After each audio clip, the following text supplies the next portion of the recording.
Capítulo 26 Consequências. O tempo passou inalterável.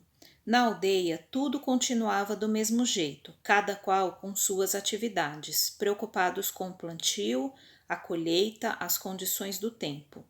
Na casa de Ludmila, porém, os acontecimentos impuseram grandes mudanças. A partir do acidente, Dmitri permaneceu no leito aparentemente sem dar sinais de vida. Embora estivesse fora de perigo, julgava-se que apenas pelos olhos tinha contato com o mundo, pois não falava nem apresentava reações. Por esse fato, não sabiam se ouvia, se entendia o que era dito, se estava consciente ou não. Irina, que aprendera noções de enfermagem por observar desde criança sua avó tratar de doentes, ensinou Ludmila os cuidados que deveria ter com o enfermo, o que passou a fazer com dedicação e carinho.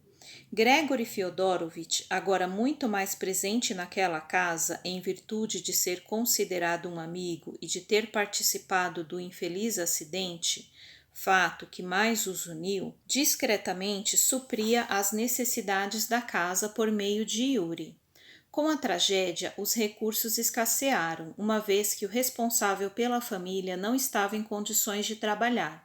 E Ludmila também não, pois além dos deveres domésticos na isba, agora também cuidava do marido. Somente Yuri contribuía para as despesas com seu magro salário. Invariavelmente, Gregory fazia-lhes uma visita. Animava Ludmila, sempre muito cansada, pois era ela que banhava o doente, trocava suas roupas, alimentava-o. Depois, cuidava dos afazeres domésticos. Cozinhava, lavava e consertava as roupas. Durante o tempo que lhe sobrava, permanecia ao lado dele, para que Dmitri sentisse o carinho da família. Quando Gregory vinha visitá-lo, ficavam conversando junto ao doente, e o amigo sempre tinha uma palavra de esperança e de consolo para oferecer-lhe. Quando Ludmila estava ocupada com a casa, a lavagem de roupas ou preparando a refeição, Gregory sentava-se ao lado do enfermo e conversava com ele. Contava-lhe suas experiências e histórias engraçadas. Lia um livro em voz alta, pois recebia sempre de Moscou e de São Petersburgo os jornais e as últimas novidades publicadas. Nos dias de folga, Yuri vinha juntar-se a ele e passavam momentos bastante agradáveis em conjunto. Em outras vezes, Gregory fazia uma oração, suplicando a Deus que ajudasse o doente para que ele pudesse ainda ser feliz com sua família. Apesar de jamais terem percebido qualquer reação do enfermo, por pequena que fosse, Ludmila notou que após esses serões ele dormia mais sereno. Em momento algum, Gregory tocara no problema que tanto o incomodava, nem para a família, nem para outras pessoas, nem mesmo para Victor, seu fiel companheiro de tantos anos. No entanto, a lembrança do fatídico dia da caçada ficara marcado, com tintas indeléveis, em sua memória. Ele tentava esquecer o que acontecera naquela manhã, tirar da lembrança as trágicas imagens, porém elas voltavam sempre insistentes. Especialmente o momento em que vira Dmitri caminhar para ele, de carabina em punho, com expressão fixa e determinado a matá-lo. Essa sua intenção o impressionara bastante. Gregory jamais esqueceria aquele olhar. Sim, Gregory sentira a intenção dele e reconhecia que suas preocupações eram verdadeiras. Lembrava o mal-estar que sentira durante a noite que precedera a caçada. A sensação de perigo, o medo de que algo pudesse lhe acontecer era forte demais para ser desprezado. Profunda gratidão a Deus passou a dominar seus dias. Gregory tinha a íntima convicção de que fora salvo por Deus, a quem orara com fervor naquela noite, véspera da caçada, suplicando ajuda. Na verdade, nunca fora muito ligado à religião. Pertencia à Igreja Ortodoxa Russa por tradição. Como o amigo Tolstói, de grata memória que falecera há algum tempo, segundo notícias que lera nos jornais, não acreditava naquilo que os padres pregavam aos seus fiéis. No entanto, também jamais se dispusera a estudar o assunto como seu velho amigo fizera, e relegou a questão para mais tarde, talvez por não considerar o tema religião relevante para o momento. Aquela época, quando Tolstói pesquisara o assunto religioso e lhe contara com bastante ênfase os absurdos que encontrara nos ensinos da Igreja Ortodoxa em relação ao Evangelho do Cristo, que o fizeram estudar os textos bíblicos profundamente, Gregory era tão jovem. Contava apenas com 20 e poucos anos e era muito apegado à vida, aos próprios negócios que o mantinham permanentemente ocupado. Desde que entrara em contato com o conde Kamerovitch, a quem pedira permissão para construir sua casa na aldeia, uma vez que estava em seus domínios, ele o ajudara bastante, inclusive remetendo-lhe materiais de construção, móveis, utensílios domésticos e objetos de decoração. O relacionamento entre eles se intensificara. Passaram a manter uma correspondência regular, talvez porque o conde se apiedasse dele, um homem de sociedade acostumado aos ambientes mais sofisticados da Europa, perdido numa aldeia no meio dos montes Urais. Talvez até por esse motivo o conde enviava-lhe notícias, jornais e publicações para seu entretenimento. Algum tempo depois do trágico dia da caçada, acontecimento que mudara sua vida, chegaram algumas publicações que o conde Kamerovitch gentilmente lhe remetera de São Petersburgo. Junto ao pacote anexara uma missiva, na qual, entre outros assuntos, enfatizava a importância das novas ideias em circulação na França e em outros países da Europa. Pedia que lesse tudo com atenção redobrada, pois não iria arrepender-se, valeria a pena. Curioso e interessado, Gregory começou a ler. Entre as publicações, um livro que trazia um título bem sugestivo: O Livro dos Espíritos. Abriu a obra e na primeira página, além do nome do livro, logo abaixo havia uma explicação, contendo os princípios da doutrina espírita. Em seguida, acerca da natureza, manifestação e relações dos espíritos com os homens, das leis morais, da vida presente, vida futura e porvir da humanidade, escrito e publicado conforme o ditado e a ordem de espíritos superiores por Allan Kardec. Gregory interessou-se vivamente pela publicação. Estava surpreso. Somente a página inicial já aguçava o interesse pelos assuntos enfocados. Deve ser bem recente, pensou. Procurou a data e quedou-se, mais surpreso ainda. Paris, abril de 1857. Perplexo, Gregory procurou lembrar-se de notícias antigas que pudessem esclarecê-lo. Como esse livro não chegou ao meu conhecimento? Questionou-se. Depois de muito pensar, acabou por recordar-se que em Paris, certa ocasião, lera algo a esse respeito, inclusive sobre as tais mesas girantes, assunto que eletrizava a sociedade parisiense. Mas à época não demonstrou maior interesse por julgar tratar-se de uma brincadeira, um modismo tão comum na sociedade da época, sempre ávida por novidades e prazeres. Recordou que exatamente nessa ocasião, tendo resolvido as questões que o preocupavam quanto aos negócios, e preparava-se para retornar à Rússia, estranhas sensações passaram a dominá-lo. Sentia-se ora febril, ora gelado. Calor e frio alternavam-se de forma incompreensível para ele. Terrível angústia e um grande mal-estar, cuja razão não entendia, faziam-no desejar a morte, como derradeiro recurso para deixar de sofrer. Não encontrava satisfação em coisa alguma. Estivera muito doente, nada realmente o interessava, permanecendo dentro de sua residência, invariavelmente sem sair dos aposentos, e de preferência no leito, completamente prostrado. Não tinha fome nem sede, e foi piorando cada vez mais. Abandonou tudo. Não fosse o pai ter assumido os negócios, passando a gerir seus bens, tal estado o teria levado fatalmente a uma derrocada financeira. Permanecer assim, apático e angustiado por anos consecutivos. Após tais reminiscências, curioso, Gregory começou a leitura e deslumbrou-se. A cada nova página, as ideias pareciam-lhe claras, lógicas e absolutamente verdadeiras. Chegou a emocionar-se várias vezes com a leitura conforme os assuntos enfocados. De súbito veio à lembrança o modo como fora curado. Absolutamente incrível. Nunca tinha se recuperado da perda da mulher amada e sofria muito com a falta de notícias dela, sentindo o coração apertado por dor intensa. Mas, na verdade, a situação era muito mais grave. Ele notou que, ao tomar a decisão de retornar à Rússia, seu estado piorava e passava noites em claro, dominado por medo estranho e incompreensível, como se seus aposentos estivessem cheios de seres horríveis que quisessem destruí-lo. Essa sensação enlouquecedora acabou por dominá-lo também durante o dia, afastando-o dos amigos, da sociedade, de tudo.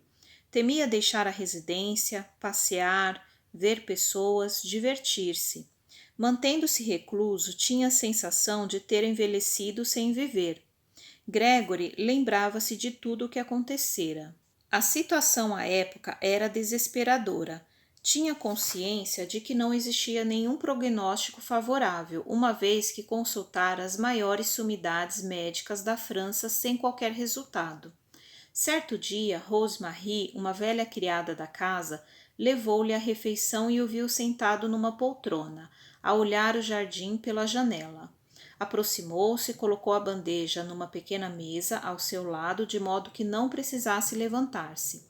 Depois, talvez preocupada com seu estado, disse-lhe algo que ele não entendeu. Ele levantou a cabeça, meio agastado, pois tinha dificuldade em falar com as pessoas, e perguntou-lhe o que desejava.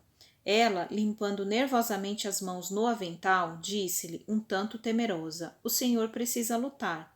Em seguida, pediu licença, parecendo arrependida do que dissera, e deixou o aposento apressada, quase a correr. Ali ele ficou refletindo sobre a frase: "O senhor precisa lutar, o senhor precisa lutar." E prosseguindo em suas indagações, perguntava-se: "Por Nossa Senhora de Kazan, lutar contra o quê?"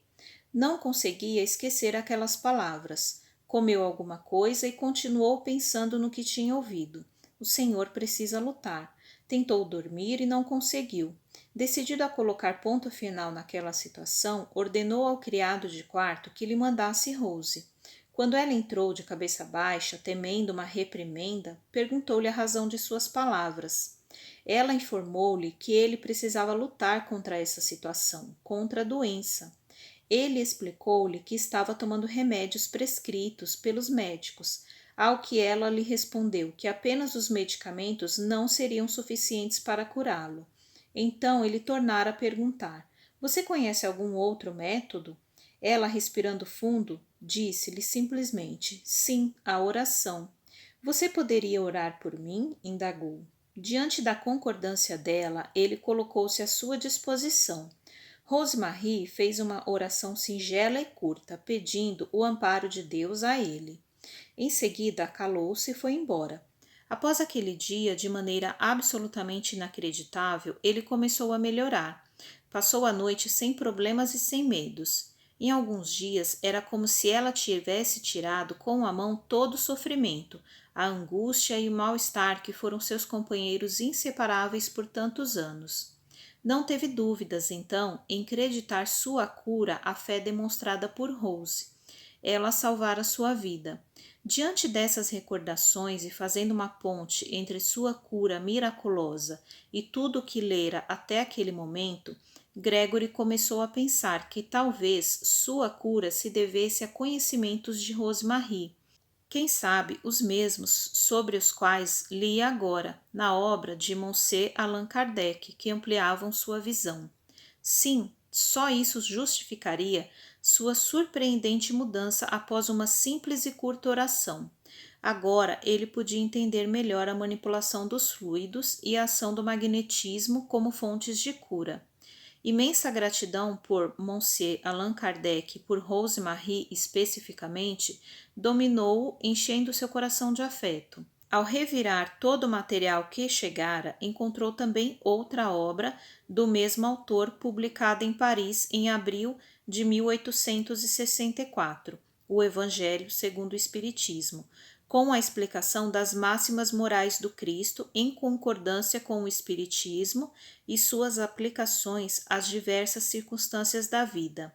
Um pouco mais abaixo leu: "Fé inabalável só o é a que pode encarar a razão frente a frente em todas as épocas da humanidade. Ao ler essa frase, sua mente expandiu-se. Ela era tão clara, perfeita e verdadeira que ficou perplexo. Sim, nada mais real. Jamais se interessara por religião, por perceber tantos absurdos apregoados como verdades indiscutíveis e por reconhecer-se incapaz de aceitá-los. Abriu o livro ao acaso e encantou-se com os textos, as ideias bem colocadas, compreensíveis e instigantes, que lhe abriram um novo leque de percepção. Agora, os ensinamentos do Cristo apareciam sob ótica nova, verossímeis e mostrando o amor, a bondade, a misericórdia e a justiça de Deus. Gregory estava entusiasmado com os novos conceitos. Quando foi à casa de Ludmila, levou a obra e referiu-se a ela com entusiasmo, e os amigos também quiseram conhecê-la. Naquele dia estavam no quarto do doente, além de Yuri e Ludmila, também Rude, Andrei e Ana. Gregory abriu o livro ao acaso e caiu no capítulo 6, cujo título era O Cristo Consolador, e leu o texto O Jugo Leve, que se iniciava pela transcrição evangélica. Ao ler a mensagem, ele já a traduzia ao francês para o idioma russo, de modo que todos pudessem entendê-lo. Vinde a mim, vós todos os que andais em sofrimento, e vos achais carregados, e eu vos aliviarei. Tomai sobre vós o meu jugo, e aprendei de mim, que sou manso e humilde de coração, e achareis repouso para as vossas almas, porque o meu jugo é suave, e o meu fardo é leve. Mateus, capítulo 11, versículo 28 a 30. Em seguida, lê os comentários de Allan Kardec. Naquelas pessoas simples que até aquele instante jamais haviam tido a oportunidade de conhecer o Evangelho do Cristo, as palavras de Jesus calaram fundo no coração necessitado de entendimento. Seus olhos brilharam de emoção e de uma nova esperança, acalmando seus íntimos receios. Era como se nova luz vertesse do alto, iluminando aquele pequeno quarto, derramando bênçãos e produzindo inefável paz. Interessados crivaram-no de perguntas que ele foi respondendo à medida que iam sendo feitas. Referiu-se também ao Livro dos Espíritos e soube tão bem sintetizar o conteúdo da obra que seus ouvintes ficaram interessados. Ao conversarem entre si, não prestaram atenção no doente. De súbito, Gregory olhou para ele e parou, emocionado. 2 lágrimas rolavam dos olhos de Dmitri. Graças, meu Deus, Dmitri está consciente. Os demais, ao ouvi-lo, pararam de falar e se viraram para o leito, e também eles choraram de alegria, ao ver aquilo que acreditaram ser um milagre de Jesus. Durante aqueles 2 anos, Dmitri apenas não pudera manifestar-se, mas permanecera consciente o tempo todo. Uma nova fase iniciou-se na vida da família e do doente. Mais entusiasmados, eles continuaram conversando com o entrevado, mas era diferente. Agora sabiam que ele entendia tudo o que era dito. Gregory percebeu algo mais. Com as leituras do Evangelho, passou a notar nos olhos de Dmitri uma expressão diferente, como se ele estivesse incomodado com sua presença, talvez de vergonha pelo ato que quase praticara, pois evitava fitá-lo. Então Gregory pensou bastante em como conversar com ele. Depois, um dia, aproveitando um momento em que estava sozinho com o entrevado, fez uma prece. Depois começou a falar. Meu amigo Dmitri, por tudo que temos aprendido com o Evangelho de Jesus e os conhecimentos trazidos pela doutrina espírita, entendo que você pode ter algo contra mim. Senti isso desde a primeira vez que nos encontramos na mansão do Conde. Hoje sabemos que somos todos espíritos e voltamos à carne para progredir e reparar os danos causados ao próximo em outras existências. Talvez eu o tenha prejudicado muito e, se sou culpado, peço-lhe humildemente o seu perdão. O doente tinha os olhos rasos de lágrimas que não chegavam a cair e trazia a expressão atormentada, como querendo dizer algo. Gregory entendeu e prosseguiu. Caro amigo, não se inquiete. Sei perfeitamente que você em determinado momento quis tirar minha vida. Não se sinta culpado por isso. Ao ouvir estas palavras ditas com serenidade por Gregory, ele a princípio mostrou-se aflito, conforme Gregory continuava. Depois pareceu relaxar um pouco, respirando mais aliviado.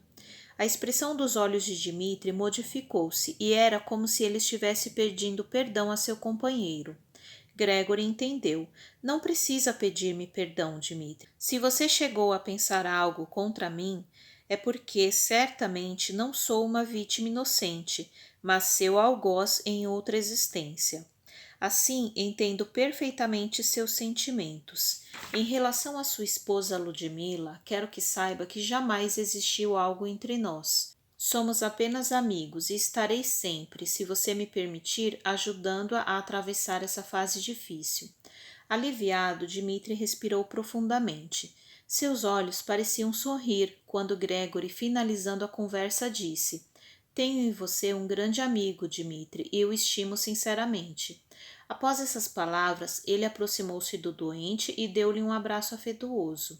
Quando Ludmila entrou no quarto, trazendo o almoço do esposo, encontrou um ambiente de paz e harmonia. Pela primeira vez, viu uma expressão alegre nos olhos dele e ficou feliz e agradecida a Gregory, pois entendeu que algo acontecera naquela manhã. Como se só esperasse aquele entendimento, Dmitri teve seu estado de saúde agravado nos dias posteriores. Com a chegada do inverno e sem poder deixar o leito, as complicações pulmonares, sempre temíveis, surgiram e o enfermo começou a piorar a cada dia. Era a pneumonia que ceifava tantas vidas. No caso dele, impossibilitado de tossir, as secreções comprometiam cada vez mais os órgãos, dificultando a respiração. Por dias e dias permaneceram ao lado dele sem deixá-lo um só instante. Quando perdia a respiração, abriam a janela e duas pessoas levantavam-no para que pudesse respirar melhor. Ao cabo de uma semana, numa madrugada fria e nevoenta, quando o vento uivava lá fora, agitando os pinheiros, os plátanos e os salgueiros, Dmitri abriu os olhos, fitou a esposa, como que pedindo perdão por tudo que lhe fizera. Depois, uma nova crise deixou o corpo físico, partindo para outra realidade, diante das lágrimas da família e dos amigos que ali estavam. Do mundo espiritual, acompanhamos todo o processo de desligamento, ajudando-o nesta hora difícil. Apesar de nosso irmão Dmitri ter contas a ajustar com as leis eternas do Criador, o tempo que ele permanecera preso ao leito ajudou-o bastante. Por dádiva divina, recebera a bênção do acidente que o vitimara, oportunidade para não se complicar ainda mais com um novo crime. E preso ao leito, tivera oportunidade de refletir acerca de tudo o que fizera de errado, analisando suas ações e pedindo perdão a Deus pelos seus erros. Espiritualmente, sentia-se mais liberto, uma vez que a noção da continuidade da vida além túmulo era uma realidade para ele. Durante aqueles anos de imobilidade forçada, Dmitri ligara-se mais a Deus. Apesar de ninguém saber, orava sempre.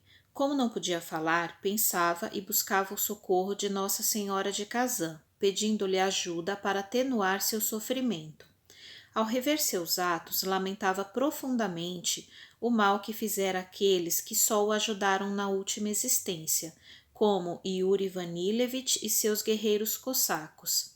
Ele o via sempre ao seu lado. Sua vítima não o acusava, ao contrário, procurava ajudá-lo, certo de que o perdão das ofensas e a reconciliação com os adversários são imprescindíveis para se alcançar a felicidade. Dominado por um sono invencível, mergulhou no esquecimento. Ao acordar, já estava no mundo espiritual para recomeçar uma nova vida, plena de aprendizado e alegrias. À sua volta, os familiares e amigos choravam, endereçando-lhe votos de um bom retorno à verdadeira vida. Somente seu pai, Alexei Grotienko, que não se interessara pelas novas ideias espíritas, estava desesperado. Perdera o único membro da família que ainda lhe restava. Agora ficaria sozinho, afirmava ele entre lágrimas. Yuri, aproximando-se dele, consolou-o. Não, você não ficará sozinho. Não estamos nós aqui? Não somos parte de sua família? Na próxima primavera vou casar-me com Natasha e você terá nos braços nossos filhos, que certamente virão. Isso é muito bom, Yuri, mas meu filho morreu e estou inconsolável. Ao abraçá-lo, Yuri falou com firmeza e convicção. Não deve pensar assim. Dmitri continua vivo. A morte não existe. Ele virá um dia para falar conosco e nos contar sobre sua nova vida. Acredite. É verdade, Yuri. Você realmente acredita nisso? Sim, sem dúvida alguma. Ninguém morre, só mudamos de lugar.